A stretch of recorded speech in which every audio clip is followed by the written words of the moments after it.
Olá, no TJTV de hoje você vai ver que o endereço virtual do Tribunal de Justiça Potiguar está de cara nova. Vai ver também que só no primeiro semestre deste ano, a Corregedoria de Justiça do Estado já cumpriu mais da metade das correições que o Conselho Nacional de Justiça recomendou.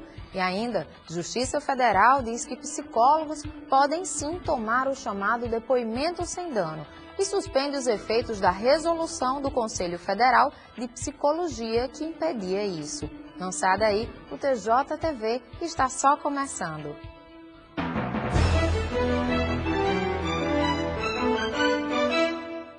Uma navegação mais fácil, acesso facilitado aos serviços e informações do Judiciário Estadual. Isso é o que a população vai ter a partir de setembro com o novo site do Tribunal de Justiça do Rio Grande do Norte. Com uma ferramenta de comunicação mais ágil, transparente e moderna, o Tribunal de Justiça do Rio Grande do Norte quer aproximar ainda mais as atividades do Judiciário da sociedade. O novo formato do portal de notícias e de serviços atende de forma ampla às demandas do cidadão comum, operadores do direito e imprensa. O nosso acesso diário é em torno de 1.000 a 1.500 internautas que acessam as nossas matérias diariamente. Com o novo site, a gente busca dobrar esse acesso, uma vez que a gente vai oferecer novos serviços. O novo formato se adequa às tendências da mídia virtual e oferece ao cidadão serviços diversos, como, por exemplo, a marcação online de audiências. Novos instrumentos de comunicação, como a rádio web, com boletim diário em áudio, Twitter e YouTube atualizados, e as edições do programa TJTV, o Judiciário e Você, também estarão disponíveis para acesso diário. Uma interação como nunca se viu no Tribunal de Justiça Potiguar.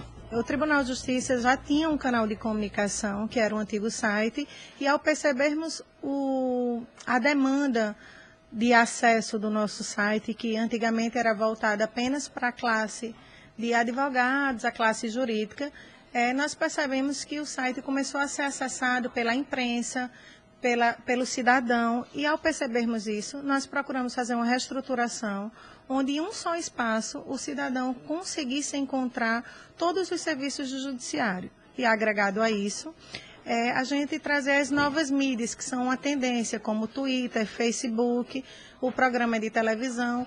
Teremos um espaço para boletins diários de rádio, e tudo isso em uma única plataforma. As novas formas de comunicação implementadas no portal de notícias integram as recentes ferramentas da mídia eletrônica. Wabner Alves, web designer responsável pela reestruturação do site, explicou que a intenção é ampliar os serviços e facilitar a vida do cidadão com as vantagens que a internet oferece. Desde o início do projeto até a conclusão agora, a nossa intenção foi sempre tornar a navegação por parte dos usuários mais fácil. Nós estruturamos o conteúdo de maneira que o usuário acesse de maneira mais intuitiva a cada conteúdo. O portal do TJRN solidifica ainda mais o elo entre os cidadãos e a Justiça do Rio Grande do Norte. A ideia de transparência, dinamismo e informação reunidos em um só espaço se soma a essa nova fase do Poder Judiciário que inclui celeridade e compromisso com a sociedade. Existem duas tendências bem claras do Poder Judiciário moderno. Uma é a modernização. Cada vez está mais moderno, cada vez ser mais acessível pelas vias eletrônicas, pelos portais, pela internet. E a segunda tendência moderna do judiciário é uma aproximação com a sociedade. Se aproximar cada vez mais do destinatário final da prestação jurisdicional, que é o cidadão. Transformar as vias de acesso ao judiciário mais eficientes. E o novo site, ele comunga exatamente essas duas tendências modernas. Acreditamos que com esse novo site, nós estamos cumprindo de maneira mais fidedigna, de maneira muito mais eficiente a nossa função institucional. Veja a seguir, Corregedoria de Justiça Potiguar sai na frente e cumpre 70% da meta do CNJ só no primeiro semestre.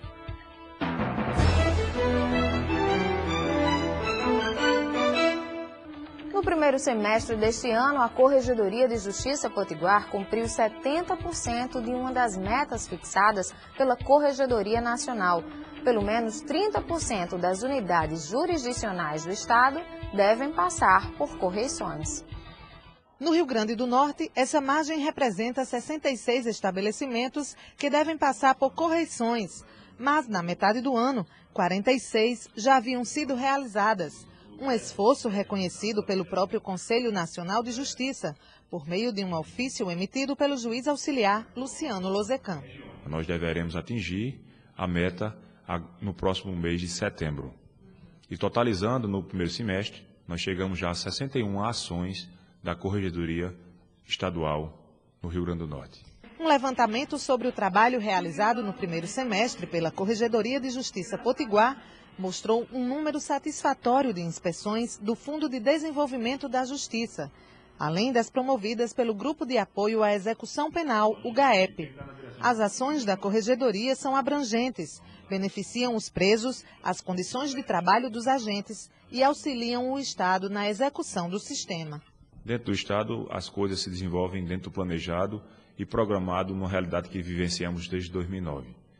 No aspecto prisional, todos os relatórios são encaminhados tanto à Secretaria de Justiça quanto ao Ministério Público, ao OAB, ao CNJ e a quem de direito, para que aquelas reclamações que a mídia diariamente traz ao conhecimento do cidadão ou renova, ela se torne mais concreta e oficial.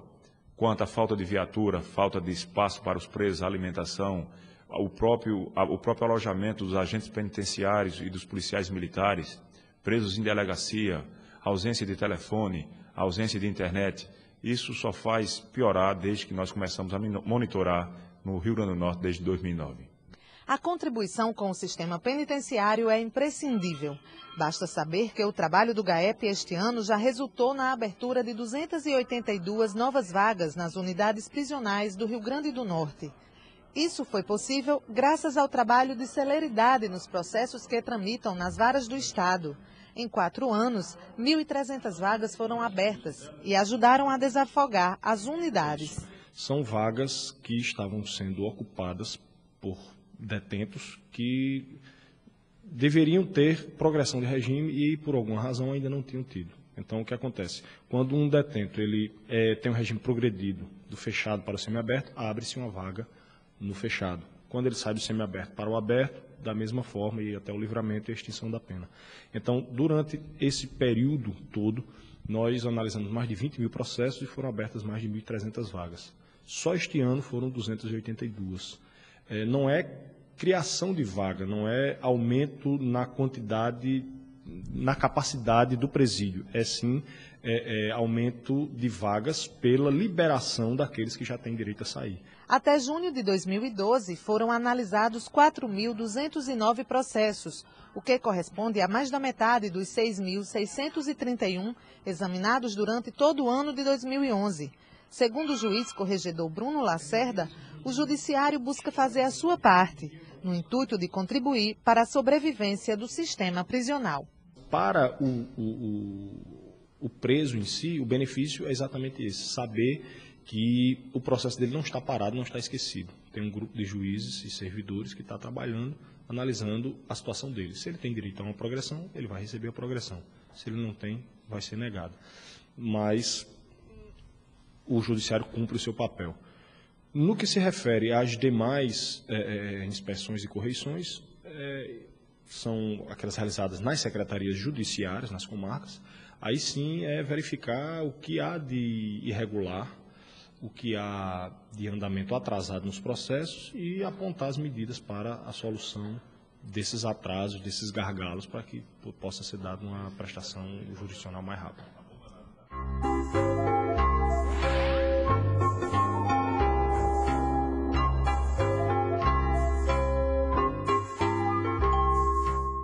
Ele não pretende ser melhor do que ninguém, mas não tem jeito. Já viu alguém explicar o juridiquês melhor do que o direitinho? Oi, gente! Hoje nós vamos entender o que é uma curadoria de ausentes. Será que alguém na rua já sabia o significado? Neste caso, a curadoria de ausentes será exercida pelos pais do ausente. Alguma coisa com curandeira? A cura de alguém que não está presente. As pessoas que são deficientes mentais. Curar é alguma coisa a respeito de uma coisa que está faltando. A ausência de alguém ou de alguma doença. De alguma cura para alguma doença. Eu acho que é curador. Deve ser alguma coisa para curar. Se é ausente, que não existe, não tem. Não sei. Pessoal, o juiz Renato Magalhães, da comarca de Mossoró, no oeste potiguar, me diz que a curadoria de ausentes serve para proteger o patrimônio de uma pessoa desaparecida que não deixou um representante ou procurador, com poderes para administrar os seus bens. Nesse caso, o juiz nomeia um curador, que pode ser o cônjuge ou o parente mais próximo, para administrá-los até que o desaparecido retorne, ou, se não retornar, até transferir os seus bens para os herdeiros. Certo, gente? Então até o próximo Juridiquês. Tchau! No próximo bloco, Judiciário quer psicólogos no programa Depoimento Sem Dano.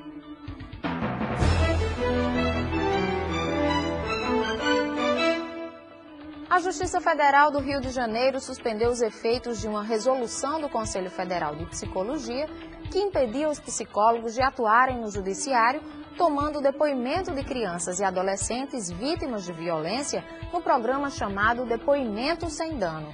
O Conselho não concorda com a abordagem utilizada, mas o Judiciário acredita que o psicólogo é o profissional mais indicado para ajudar a vítima naquele momento.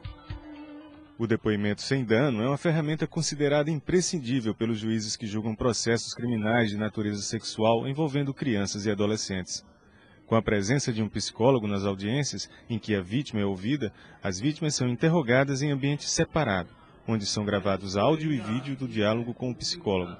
Nesse ambiente, segundo este juiz da infância e juventude, a criança acaba se sentindo mais protegida e consegue relatar melhor os maus-tratos sofridos.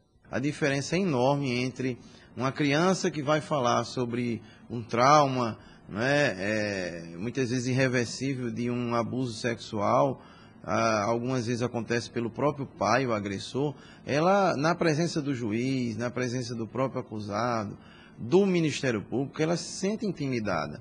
No momento que ela vai para uma sala própria, em que ela vai abordar toda essa dificuldade, para uma psicóloga que tem toda uma técnica de extrair isso da criança, ela se sente mais à vontade e, consequentemente, a verdade fica de forma mais clara e facilita para as partes e principalmente para o julgador que vai exatamente definir aquele caso. Mas mesmo sendo considerado fundamental para as audiências que envolvem violência sexual em crianças e adolescentes, o depoimento sem dano esteve ameaçado de ser extinto. É que o Conselho Federal de Psicologia entende que a proposta, ao contrário do que pensa o Judiciário, prejudica o depoente, além de ferir a autonomia do profissional que está tomando o depoimento. Por isso, o CFP editou uma resolução proibindo que seus profissionais atuassem no projeto. O depoimento sem dano só se manteve por causa de uma liminar da Justiça Federal do Rio de Janeiro, que suspendeu o ato administrativo do Conselho. Os psicólogos continuam, pelo menos por enquanto, a atuar. A gente orienta, né, que os psicólogos que fazem isso, eles façam de uma forma mais ética possível e observando os preceitos éticos. Mas enquanto a resolução estiver suspensa, a gente tem notícias que muitos psicólogos do Brasil vêm utilizando dessa prática do depoimento sem dano. Maria Nairan garante que o Conselho Federal de Psicologia não desistiu de pôr em prática a resolução que impede a presença dos psicólogos no depoimento sem dano. Mas enquanto isso não ocorre, orienta aos profissionais que atuam no programa da Justiça que respeitem os preceitos éticos que norteiam a profissão.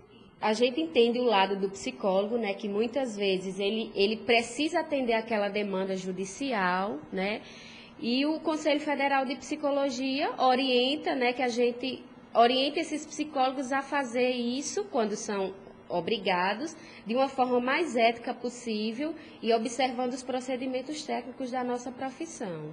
O depoimento sem dano foi implantado no Rio Grande do Norte pelo juiz da 2ª Vara da Infância e Juventude de Natal. Ele acredita que a extinção do depoimento seria um retrocesso, já que o procedimento tem somado positivamente para o julgamento desse tipo de caso. O Poder Judiciário está buscando a ciência da psicologia como retaguarda para que possa nos ajudar nas decisões, no clareamento da verdade, nesses processos de abuso sexual em que quase na sua totalidade, ele acontece às escondidas. Então, não tem nenhuma testemunha ocular. Então, o depoimento da vítima é de suma importância também. E esse depoimento, de ficar de forma aclarada, serve com a ajuda do psicólogo. Realmente tem uma contribuição muito grande. Erros que levam a constrangimentos. Frequentemente, o consumidor passa por isso. Veja o que aconteceu com a nossa personagem de hoje no quadro Justiça Seja Feita.